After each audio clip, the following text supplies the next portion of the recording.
بسم اللہ الرحمن الرحیم۔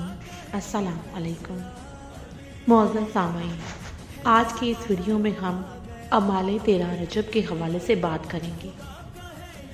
سامعین، کہا جاتا ہے کہ 13ویں رجب کی رات ماہ رجب، شعبان اور ماہ رمضان کی 13ویں شب میں دو رکعت نماز مستجب ہے کہ اس کی ہر رکعت میں سورہ حمد کے بعد سورہ یاسین، سورہ ملک اور سورہ توحید پڑھیں۔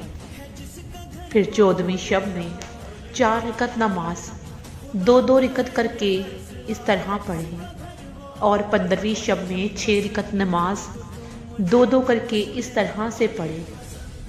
امام جعفر صادق علیہ السلام کا ارشاد ہے کہ اس طریقے سے یہ 3 نمازیں بجا لانے والا ان تینوں مہینوں کی تمام فضیلتوں کو حاصل کر لے گا، اور سوائے شرک کے اس کے تمام گناہ معاف ہو جائیں گے۔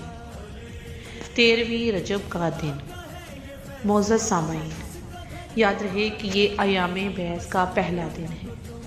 اس دن اور اس کے بعد کے 2 دنوں میں روزہ رکھنے کا بہت زیادہ اجر و ثواب ہے۔